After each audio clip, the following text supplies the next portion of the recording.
We work, we live, we innovate, and create. At the center of it all is your brain health. The ability to solve problems, think analytically, share empathy, and thrive.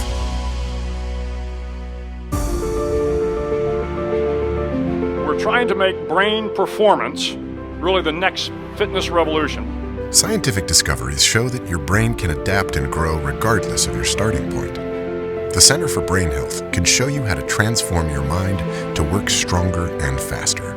We learned from a national poll that 95% of people want to do something about their brains. The problem is they don't know where or how to start. At the Center for Brain Health, we have easy-to-use, scientifically proven tools to provide people a proactive path to do just that, to help people everywhere improve their quality of life through brain health. What's exciting is that it's easy to start, and starting is urgent because we are in a brain health crisis. So how do you boost your brain power? How can better brain health help you focus on what's most important? Brain training is a part of the way that we would distinguish ourselves from others. Quite frankly, I think it's going to be commonplace in businesses in years to come. We are seeing an epidemic of mental health concerns. Stress and overload lead to depression, anxiety, and burnout. Our brains hold the key to navigate these hurdles. It's never too soon to start. I think the greatest national security threat is pre-K through 12. If we don't take care of educating our young men and women, then we have to ask ourselves, where are we going to be in 20 years? Research shows training middle schoolers how to think, problem solve, and innovate significantly improves academic achievement. Even more importantly, it enhances confidence and well-being for them to thrive throughout their lives. It really helps the kid and it builds their stamina. I genuinely credit my success in the classroom from this program. The key to the future is stronger brain health for individuals and communities. Ready to transform the world with us? Be a part of the brain health revolution. It starts here.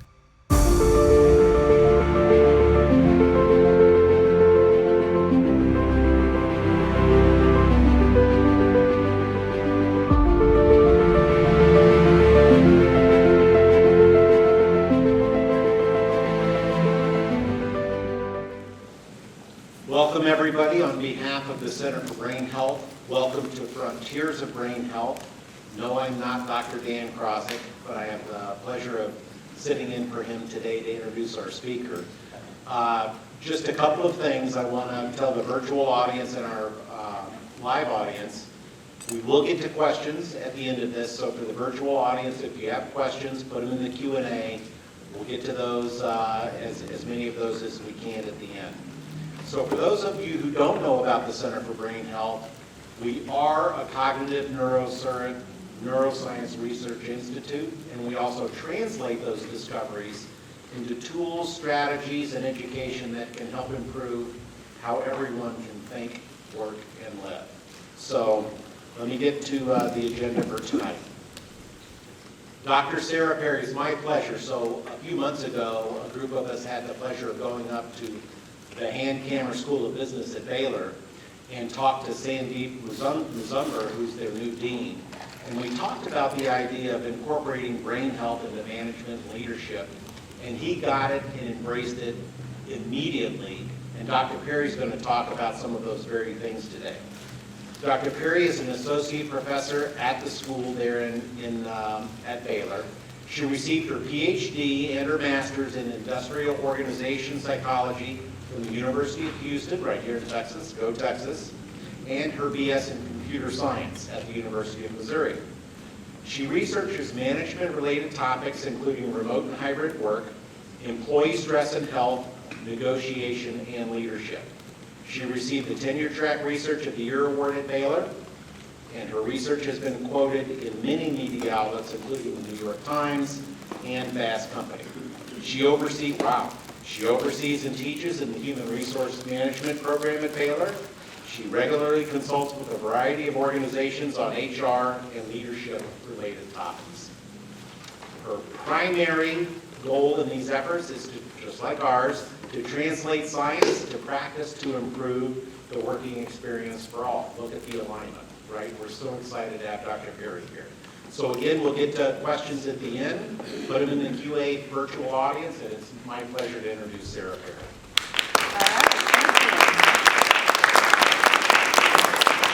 right, thank you for having me. I'm excited to be here today. I'm going to talk to you about a few of the things I've been studying for the past decade, 2 decades now, almost 2 decades now. Specifically honing in on this idea of remote and hybrid work, because this is such a hot topic, and really thinking about how can we thrive in the new working world of the future, because things are changing and it's so interesting to think about. So first, I'm going to talk a little bit about some of my current research initiatives on this topic, what I've been doing, particularly since the pandemic and just right before the pandemic.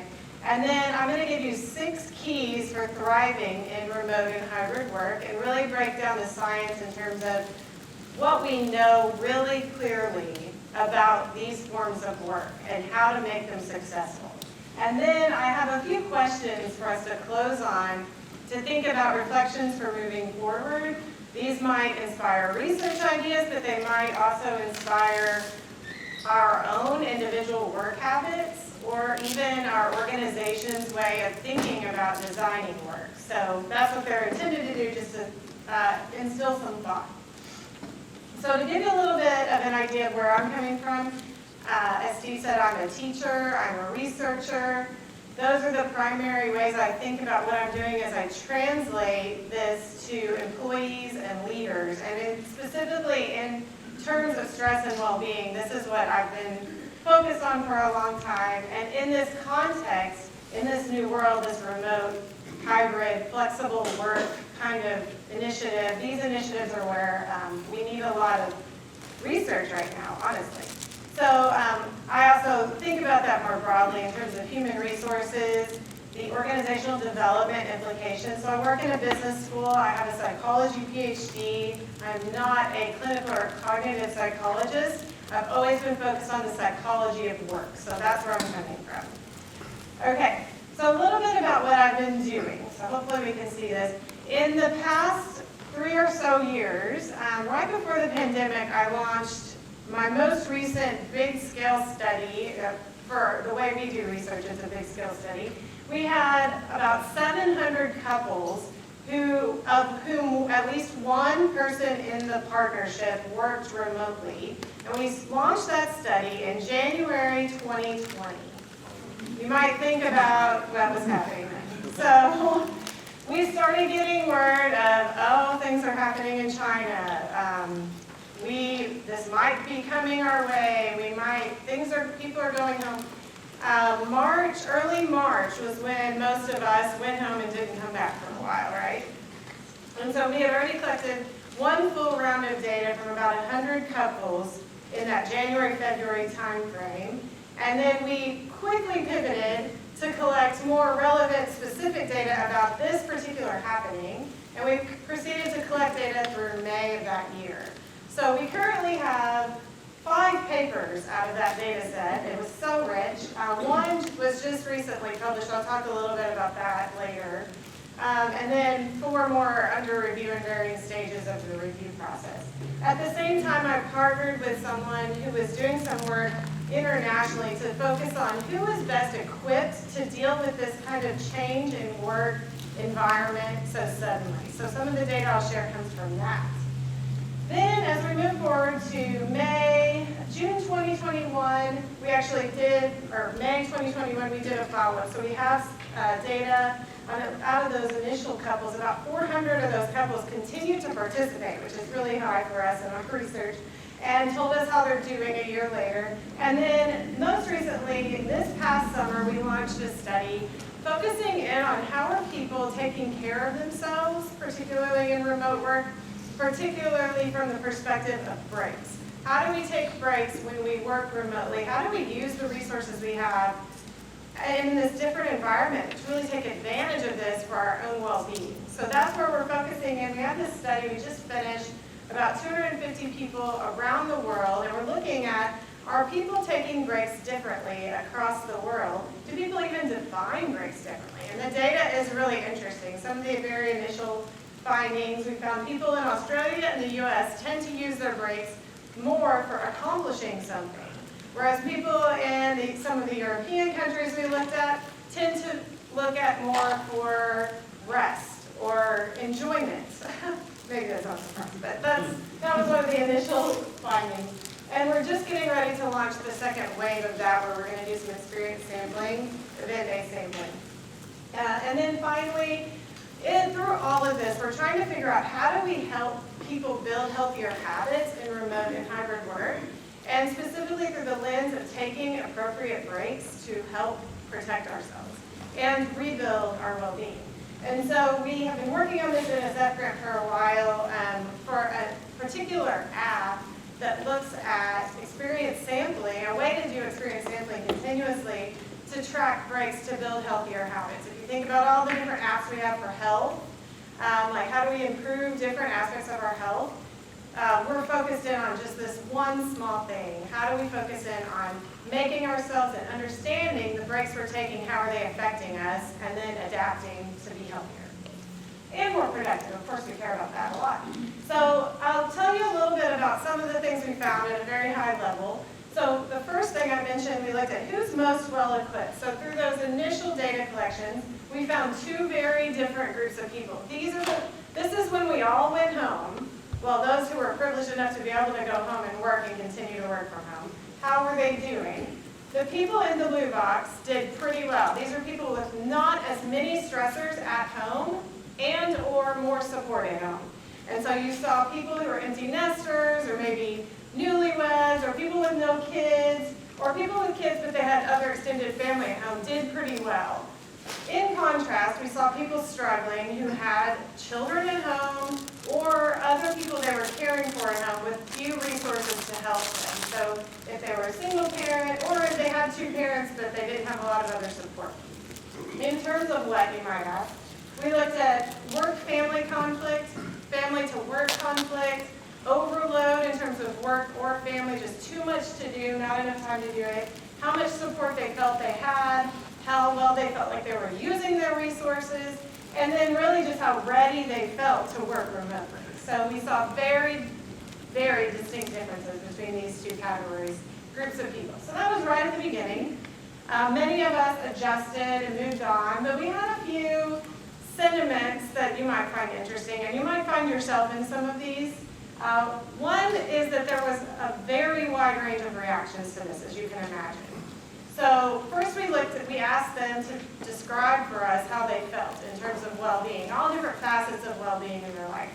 And really a surprising number of people in our sample really felt like they were doing pretty good, or some of them even excellent. I have some example quotes here in a minute. The most mentioned issues are listed here, and these numbers represent just number of times it was mentioned by different people in the data set. So you can see in the hundreds, people, of course, mentioned health, safety, security as basic needs were the main stressor at that time. But a lot of people also mentioned gratitude, optimism, how they were proactively coping. So that we found kind of surprising and hopeful. So people were looking at this in a positive way. So some exemplar quotes that you might find yourselves in some way. First, I'll start with two negative, and then we'll end with two positive here. So the first one, I'm exhausted. I'm trying to be a happy and engaged mother and a productive worker. I'm working late after my kid goes to sleep to stay on top of tasks and often wake early. I've generally been ignoring my husband and his needs because I'm so drained. I would generally be very productive at home, but now I'm not. So just this new reality of maybe I was working remotely before, but everyone invaded my workspace. Now we're all here, and now we're doing everything, and it's just not possible to do everything. Another viewpoint, and I'll contrast this in a minute, with mental health specifically, how people looked at this through a mental health lens. For this particular person, it was this lack of structure, this lack of routine, this change. It has been really difficult and exacerbated this clinical depression that this person was already suffering from. Now, in contrast, we have another person who says, I am clinically depressed normally, but this has improved my emotional well-being so much. So I'm living my best life. I love this quote, except for the fact that we are in a scary and dangerous time for a lot of people. So this was this contrast, these contradictions that people are experiencing. And in this, you can see there has to be differences in the way people are set up to work in this way and the way that they're viewing it, right? And so the last one here, just some more reasons why people love remote work, potentially, in that particular time especially. I love this quote. It's mentally, I'm better because I don't have to deal with the mundane, unnecessary chit-chat, banter in the office. Now we saw just as many quotes on the flip side. I miss the chit-chat, right? So there's all these different perspectives. The bottom line here is everyone is going to be unique, and this is part of the biggest challenge with trying to figure out how work in the future should look. So this was initially.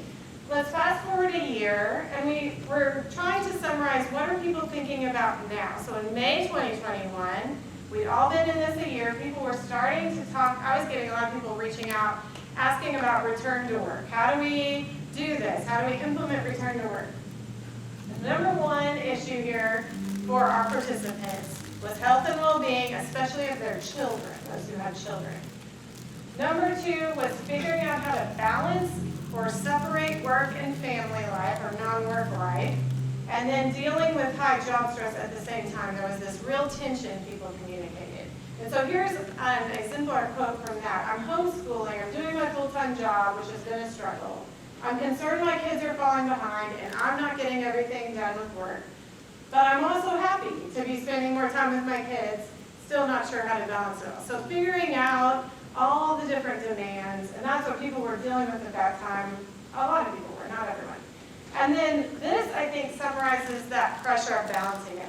Every investment in family and work tasks is strategic so as to maximize time. Now, around this time, an article came out, and it was about how too many people are looking at this time in history as an acute stressor. In other words, it's a short-term thing. I'm just going to grit my teeth and clench my fists and get through it, and then it's going to be better on the other side. But think about the timing. This is a year. And how healthy is it to have an acute stressor with that mentality for a long period of time? And this mentality of every investment I make must be so strategic, or else I'm going to not get it all done.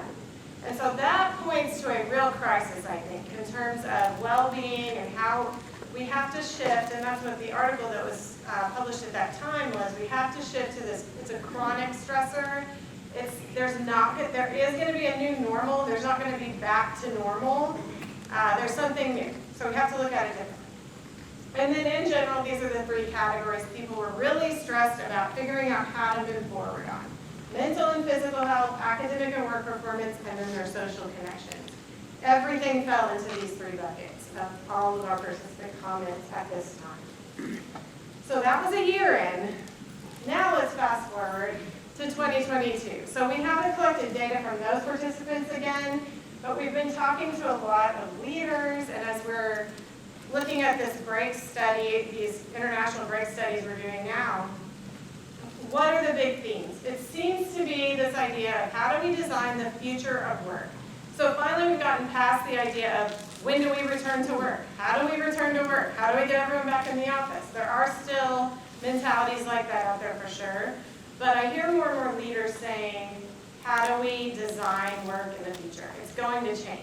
I heard an executive present recently on this idea of generational differences in the workplace. And she made a parallel between the baby boomers and Gen Z.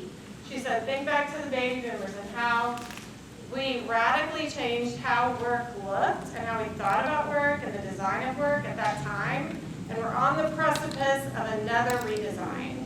And I don't know if she had data to back that up necessarily, but I think it makes a lot of sense from what I'm seeing and the murmurs I'm hearing about what do the next generations prefer and what are they willing to do for their work lives, and thinking about the other things like the Great Resignation and the lack of talent and not ever having all the jobs filled. And a big, big one among all of this is well-being. So we know it's important, and more people know it's important now, so that's good news. And trying to address it through these new different ways of thinking about benefits. We're thinking more broadly, benefits for the household versus just for the employee. We're thinking about benefits in terms of flexibility and how we design work that is a benefit, and how we have a more comprehensive, broader view of benefits versus 401k. And so, what else? What else? There's a lot of other things murmuring. Just talking to leaders, I'm sure all of you have another thing that comes to mind, but a lot of it comes back to this design of work. So, what I'm going to share are the research-informed practices. If we look at a review of the literature overall, what do we know with confidence actually does help, and I think we can apply it in some way to whatever this new reality will look like. So we're going to start with adaptable job design. We've known for a long time that adaptable job design or flexibility in job design, considering employee needs, listening to employees, makes a big difference. And so if we can think about that in terms of this new reality, we can apply that same principle. The first category I have up here is thinking about, instead of a job, thinking about tasks. So drilling down in the work literature, we're seeing more and more of this. What tasks need to be done and how do they need to be done? When do they need to be done? At what location can they best be accomplished? Those are the questions. It's really taking the age-old job analysis from HR and Iowa psychology and putting it on this new world. How can we design jobs in different ways that address some of our challenges we're facing? And then the broader workplace factors have to do with now, if we're going to do that for every job or every task, how do we put it all together? How do we think about where and how and when to collaborate versus where and when and how to have meetings, which might be different than collaborating. How do we meet the social needs of our employees? We need connection. How do we do that in a broader scope? How do we continue to keep people on a track to promote and have optimal performance and manage performance, motivate people? And then the last one's a very practical one, but how do we use our physical office space? There were a lot of people at this recent conference I attended talking about it's really depressing to go to the office and it's dark or there's just no one there. And if you have to be there a certain number of days and that's what it feels like, that's going to be a real morale problem. One particular CHRO said he had to go down, a recent workday, he had to go down 3 floors to find a restroom because everything was locked on his floor. So his company's trying to save costs by not using the lights or not turning on all, but then you want people to come or people want to come to the office, and how does that play out when it's not like a fun place to be? A kind of an interesting analogy I think is, and some people are trying to figure out how do you have the optimal space for the number of people who will be there. If you think about basketball stadiums, Baylor is building a new basketball stadium right now, and it's smaller than our current basketball stadium. And that is because it makes it more fun, it makes it louder, it makes the morale higher. And so people want to be there and feel like it's a great place to be. Maybe we need to think about work in that way. We don't want it louder, but you know what I mean. So really this idea, it all comes back to listening to employees. We're going to have to do this collaboratively. And we know from the literature that listening to employees makes a big difference. And I'm going to come back to that a few different ways here. So the next key, the thing we know from remote work literature specifically over the last 20 years, is that autonomy is the #1 driver of making remote work successful. So this is a study we published in 2018, and it just shows that autonomy is important, and if we have high autonomy, exhaustion goes down. Exhaustion is one of the key components of burnout. So the more remote work we have, the more autonomy we need to reduce exhaustion. Now that's just one little finding, and I have a caveat to that later, because that's not true for everyone actually. But in general, we know, there have been meta-analyses done, that autonomy is what we have to have. So what I would say is we know we cannot micromanage from afar. that would be a detrimental thing to do. And when we first moved, right after COVID kind of hit, this was the biggest thing that a lot of managers were having to figure out what to do. How do I trust my employees? Or how do I have the appropriate levels of touch points and connections without it being micromanaging? So instead, I always recommend that we need to think about it as supporting from afar and figure out what that looks like. Choice and voice are the key here, and you're going to see this a few more times. This goes along with this theme of listening to employees. We know that if we give people a choice and we give people a voice, the outcomes will be better no matter what the outcome is. We know that if we are explaining our thought processes for change, the outcome will be better no matter what the outcome is. There was a seminal study on pay cuts, and in this particular study they found that people who had the explanation given to them and rationale for why they were getting pay cuts, they had better outcomes. People that didn't have those, and even people that didn't have the pay cut and did a full experiment in an actual workplace, they looked at theft as the outcome.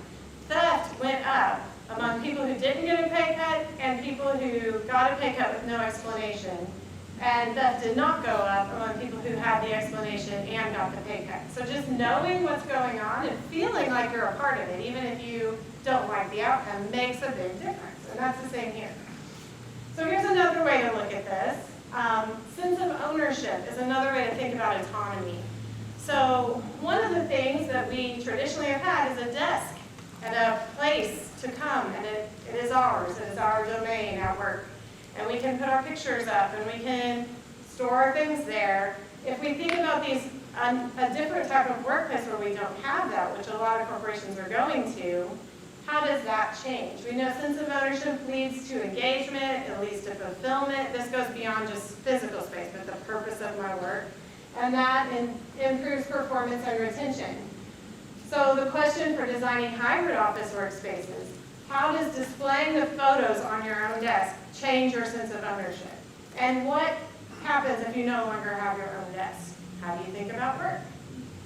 So there's a particular, O.C. Tanner is a recognition company. They focus a lot on employee recognition and culture, and something they tried is they have lockers, but they added like mood boards to the lockers. So you have a whiteboard, you have a cork board, you have slots for pictures, and everyone has their own space again, even though they have flexible desks. And so it made a big difference in their company.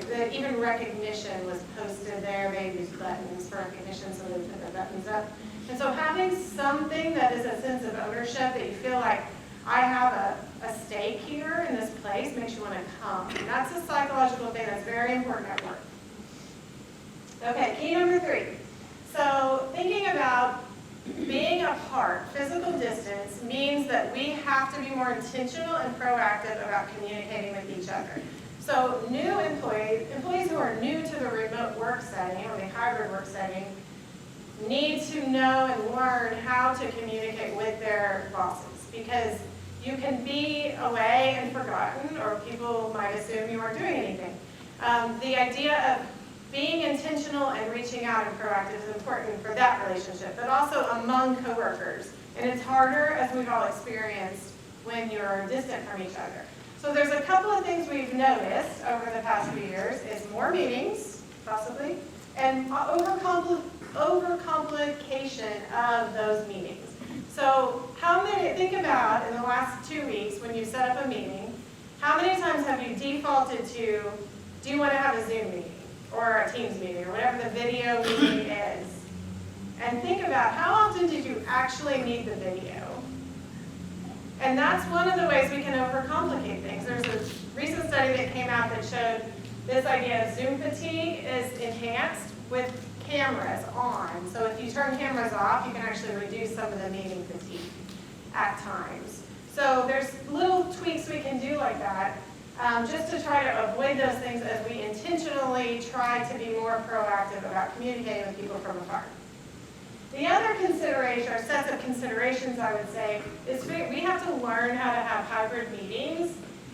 The idea of the chat or the Q&A or some kind of ongoing side conversation has shown to be somewhat helpful, but also distracting. So it's hard to know, and there's not really research that I'm aware of on this particular thing yet.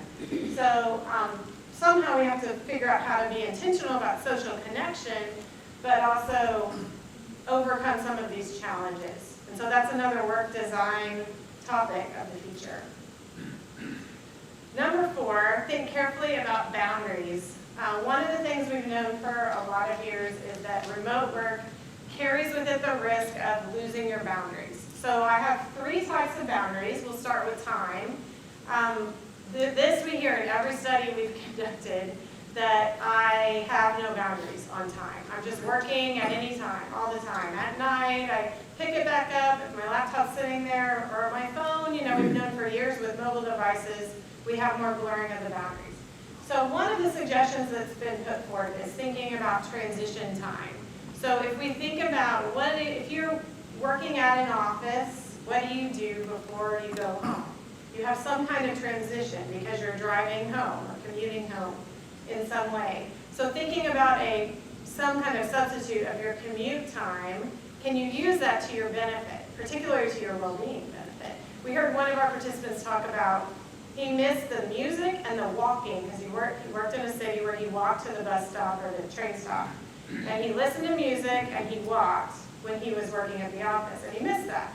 But we can re-implement that. It just takes intentionality and thinking about healthy habits for how we're working.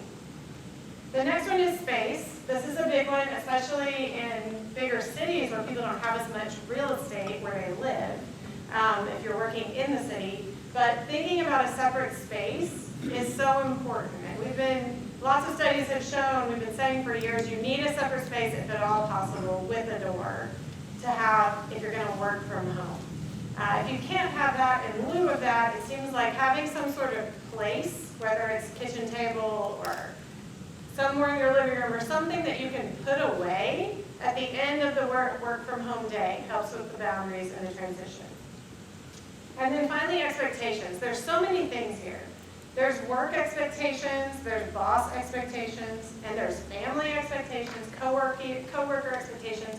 Some of our participants in our most recent study said, I feel like people expect me to be on 24/7 and respond immediately when I'm working from home. And that's too much pressure for any person to handle. We can't allow those expectations to continue. So we have to address them explicitly. I have a couple of examples. One is around the idea of flexible work hours. So if you are deciding that you're going to have childcare in the middle of the day and then you work at night for a period of time, figuring out how to communicate that with your team who you're communicating with at midnight, that you don't expect a response right away. Those kinds of expectations, when they're set out clearly, have resulted in better team dynamics and just mental health in terms of not feeling guilty or whatnot for not responding at all hours. And then another example would be family interruptions. So our most recent study looks at the effects of interruptions, and they are harmful, but thinking about setting expectations for who else is in your home, when you're available, when you're working, setting those more clearly, those boundaries more clearly, can help. A lot of times we just are afraid to say anything or afraid to address what certain dynamics that are kind of building up and causing us stress. And when we address them, it takes the power away. So we have to be able to name those and set those and discuss them with others. Okay, number 5. So this one is needs and resources, and we think about it from the perspective of the office, the traditional office, and your home office. And so I'll pose a few questions as we think about what needs do we have, how are they met, with what resources. So the first one is, what needs are automatically met when you're at the office, which we must meet differently at home. This was more relevant right at the beginning of the pandemic because all of a sudden we had no physical interaction. We were all at home. And so thinking about how to reach out, that proactive, intentional communication was one way to think about this. But you might also think about it in terms of ergonomics. Is your home office chair very comfortable? The table you use, the laptop or the screens, do you have the screens you need? And we all had to kind of catch up in that way, I think, for anyone who wasn't a remote worker before. But if you're going to work both places, thinking about how to meet those needs well in both spaces is important. And then how can we simulate the best parts of in-office work while remote? So what is it that you love about coming to the office? Can you substitute something for that to meet that same need? Whether it's social interaction, whether it's maybe you like going to a certain coffee shop on the way, maybe you can still do that when you work remotely, whatever it is for you. Here's another way to think about it. Which work is best done at home and which work is best done at the office? And this is the way, when we talked about adaptable job design, this is a really important set of questions we have to ask, because figuring out who comes to the office when, on what schedule, and what interaction, really this is what it comes down to, what work is best done in each place. And here's another way to think about it. What lessons can you take from remote work to make in-office work better? So I've had conversations about things as simple as the comfort of your attire. So I've talked to many people who say, I don't wear heels anymore because for 2 years I didn't wear heels and my life went on and now I'm not going to wear heels anymore. But things like that we basically accepted as part of our at-home work, home-based work, that really we could continue. And if we just sink back into old habits, we might miss an opportunity to enhance our well-being at work in the future. I had another particular person talk about how when she was working at home, she would exercise on a certain schedule, and she lost 40 pounds. And she said her particular company, for a while, forced everyone to come back 5 days a week. And she said, I found the 40 pounds back. They were at work. I just lost all my new habits. And I'm eating, and I'm not running anymore, and I feel like I don't have time. So think about how can we institute those things that were healthy for us at home at work. And this might take a little effort, because you might have to build some things in. The last question here is, what can you do with your work from home flexibility to basically meet goals, make your well-being better for you, your family, your work? So how can we use our time in the best way possible? How can we use our flexibility in the best way possible?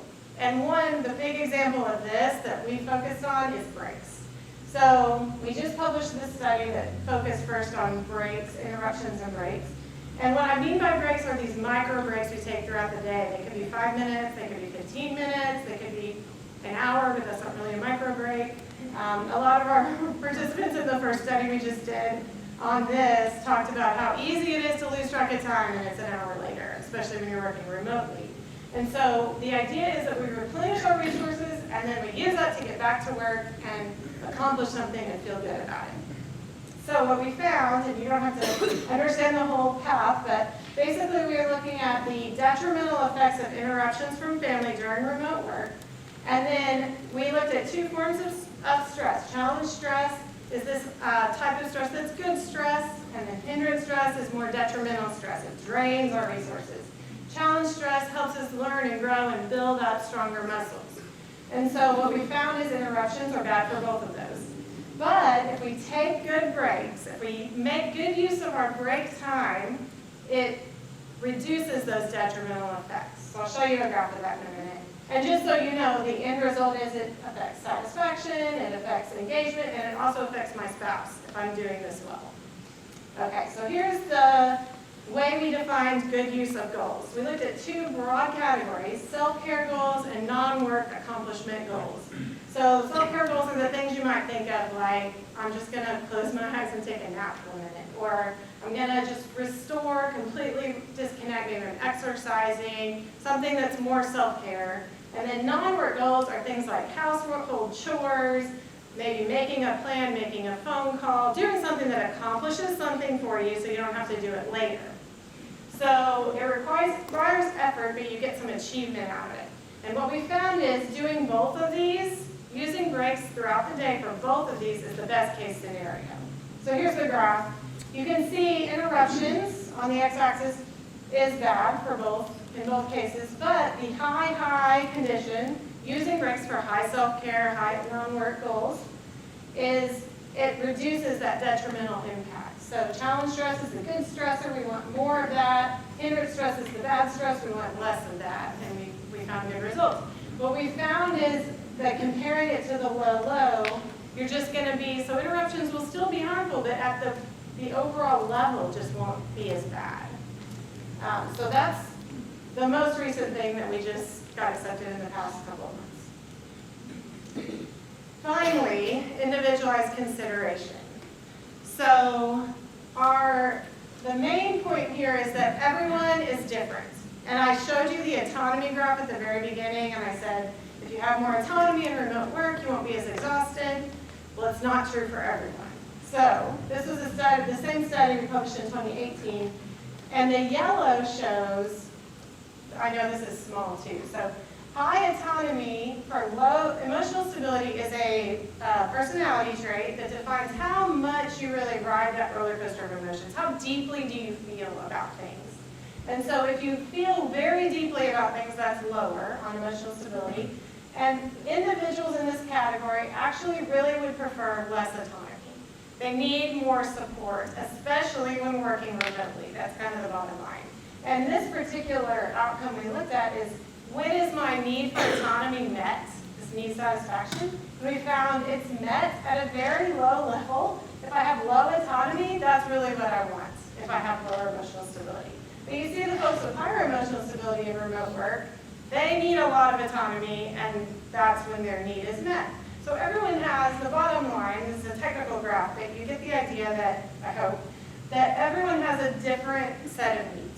And as leaders, that's one of the hardest jobs that we have, to meet those needs. And as we're designing these remote or hybrid work arrangements, we especially have to think about that in terms of, now we're all apart. And we have to really try to understand this from a distance. So it just requires more intentional effort and connecting with each employee. So to close, I'll talk about a few things we can reflect on. And I'm just going to basically pose a bunch of questions so that you can think about this. But I'll go through them kind of quickly because we're almost out of time. So the first thing I would say is, let's ask ourselves individually or as leaders or as an organization, what have we learned about how to work in new ways? So what would be my top lessons of the past 2-3 years of something that I have learned about working? What results have we seen? So are they good? Are they bad? There's a bunch of different ways we might look at that. What has gone well that we want to keep doing? So maybe there's a new thing that we've done within our team that has been so great, and we want to keep doing that, be intentional about that. What have we stopped that we need to not continue or not resume, avoid resuming? So maybe we had some detrimental work habits or practices within our team that really went away when we all went home with COVID, and then we all came back. We don't want to start those again. What has gone awry that we need to stop? So just stopping and reflecting, where are things kind of going sideways right now, how we're instituting, implementing work. And here's a few more questions about flexibility. So in what ways can we be flexible for the benefit of the employee or the organization? And then the flip side, in what ways do we need to be less flexible for everyone's benefit? So there are probably some structures that would help, but being carefully thoughtful about that, it's different for every organization. And then what is the best use of our physical office space? That's a question a lot of companies are asking. What's it going to look like?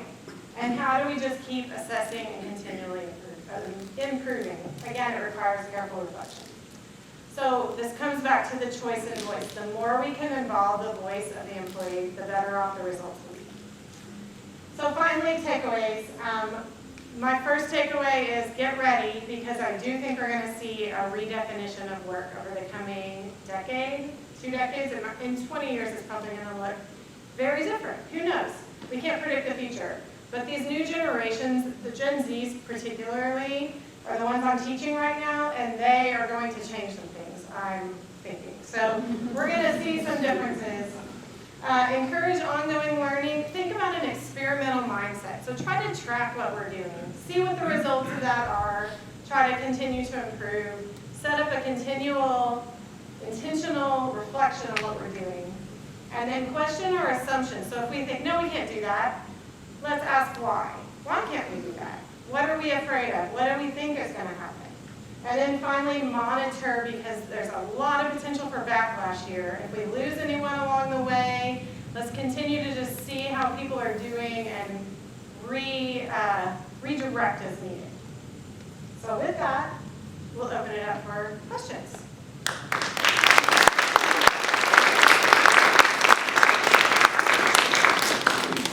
You have the mic. Okay. We have another mic. All right, any questions? You do have one in the back.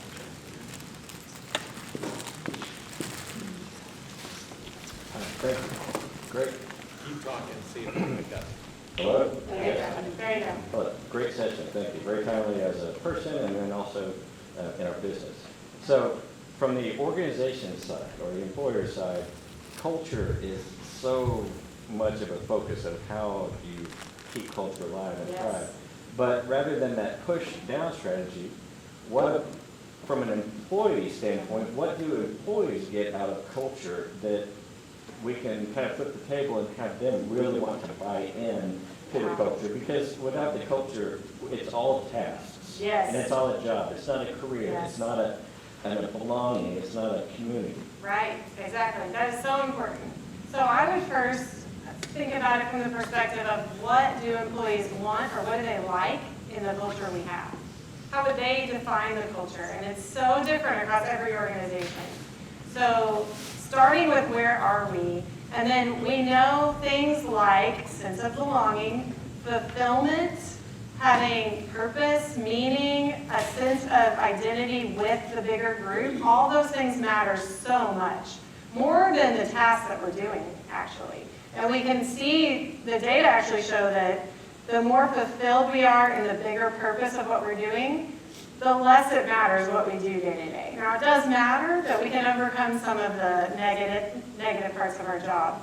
So I think starting with, again, the voice of the employee, and it does have to start really, it has to be driven from the top down, but to really know what's going on, we have to start bottom up. Because leaders often say, this is our culture, but then the employees have a different story. So we have to know where it's consistent and fitting. That's a good culture often.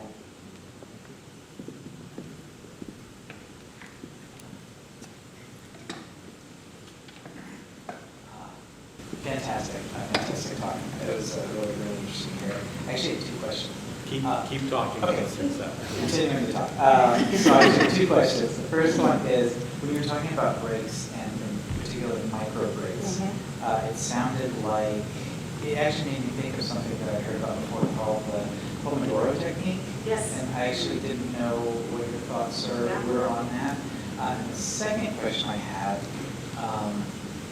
was actually related to something that I remember reading about, like from the perspective of employers and organizations that say one of the things we miss the most in particularly remote work is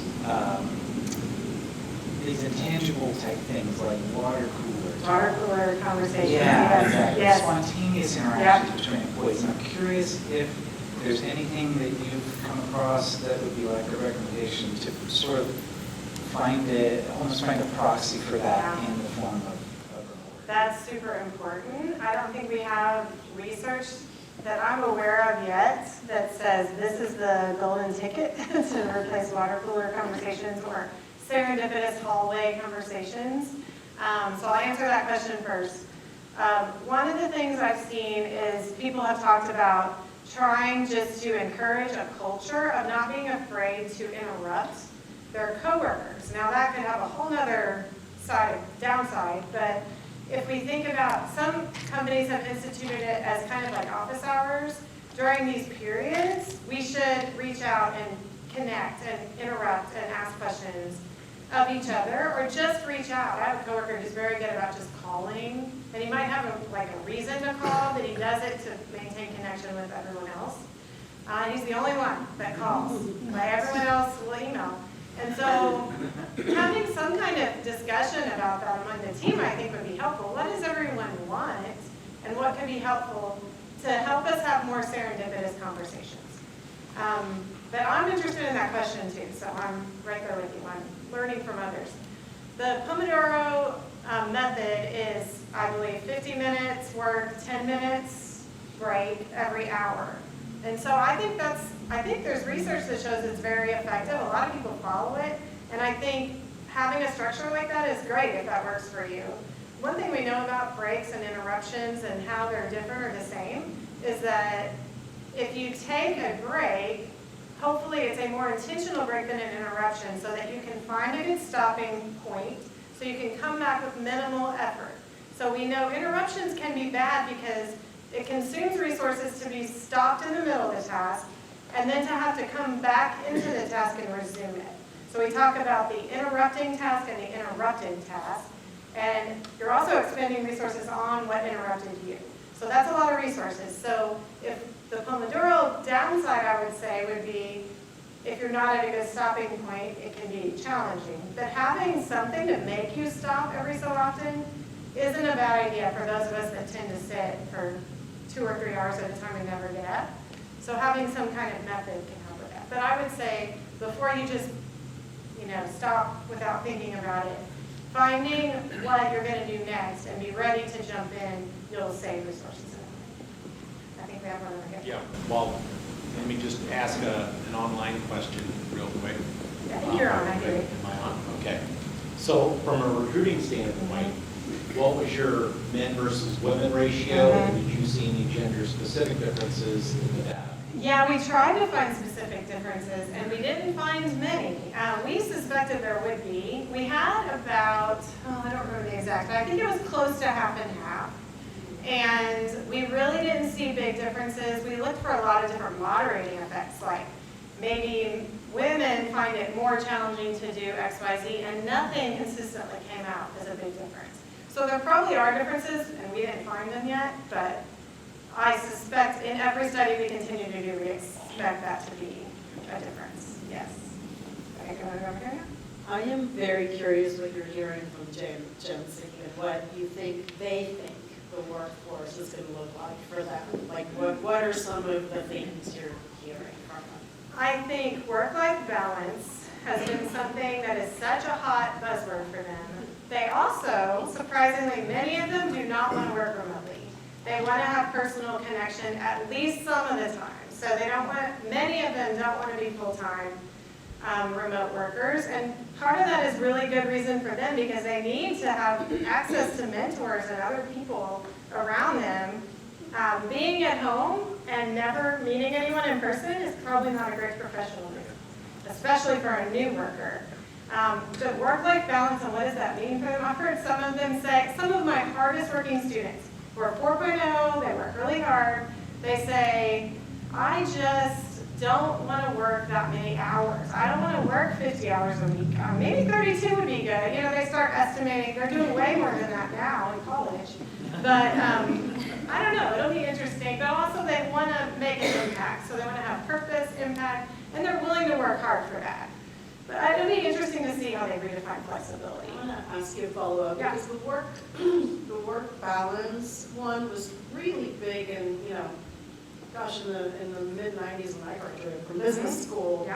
HP and Google and Microsoft, they were building that whole work balance. The complexes and Silicon Valley. So is that different? Are you talking about all the campuses that they built with? And being able to go out for a walk and work out and go on a bike ride? Yes, I think that's different because you're at work. And I think a lot of our current students, at least I have a limited sample here, this is just my students at Baylor, but we've talked about Google's campuses and they think that's really cool, but then they also see that that means they intend for me to be there a lot of time.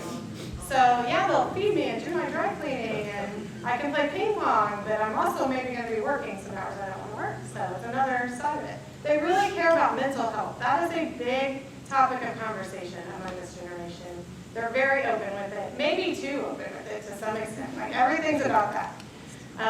The framing, I guess, they frame a lot of things in that term. But in some ways, I think it helps maybe the other generations. Some of us. Yes.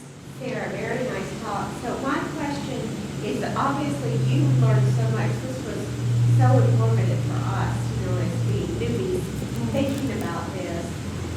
My question is, do you consult with companies to help them figure out versus just learn from them? And what would be your sweet spot of a type of company that you say, this is someone that I can really help them to thrive in the workplace with what I've learned over these last 3 years? Yeah. Gosh. I do talk with companies and I do kind of teach them some of these same best practices. I haven't done an implementation. And I think a lot of companies, it's just such a big thing. They have whole HR teams working on this. And so bigger companies are harder. So I would say if I were to help someone starting smaller, a smaller, more flexible company would be where it would be easier to do some of these things or to influence what they're thinking. I don't know if that answers your question, but that's where I think it would be, you could see more of an effect maybe. Depending on the leader too, it depends on how, maybe it comes back to the leader more than anything, how adaptable or open the leader is to what the employees say they need and want. What outcome measures do you see would say, for a company that you would say, these are things we've learned and these are 3 outcomes that you should begin to start measuring to know if you're moving the needle? What would those look like? Engagement, and more recently, and I don't know what validated measures there are for this, but fulfillment is something that more people are talking about. So engagement, fulfillment, or together maybe engagement. Productivity obviously is a big one, and retention, or another way we measure it is intention to leave, intention to quit. So how much am I thinking about leaving? That's a measure we use a lot for outcomes. Another example or proxy for that could be absenteeism. How much are people not coming to work? But I think the first 3 would be more important. Probably engagement, productivity, and intention to leave. Or obviously, retention measures are important, but then it's too late if they've already left. So we're really trying to monitor it earlier. Hey, Sarah. Yes. You talked about job design and learning from the new generation. It's interesting, what I didn't hear was a discussion of maybe helping some of these other groups of people create more flexibility in their own thinking. Yeah, that's a really good point. And where do you see that going next? Because I'm not talking about mind melding and mind altering. No. I'm talking about, I think both sides need to be more flexible. Yeah. And where do you see the opportunities there? Yeah, I think all of us can benefit from questions like that, well, like these, but this particular. I think the idea of where can we be more flexible or where do we need to be more structured, and specifically having the conversation of why are we doing it this way? Or why do we think it needs to be done this way? And going there in terms of problem solving, creative problem solving for the future, and really questioning assumptions. So conversations are how we have to move forward with, especially if there's resistance or disagreement.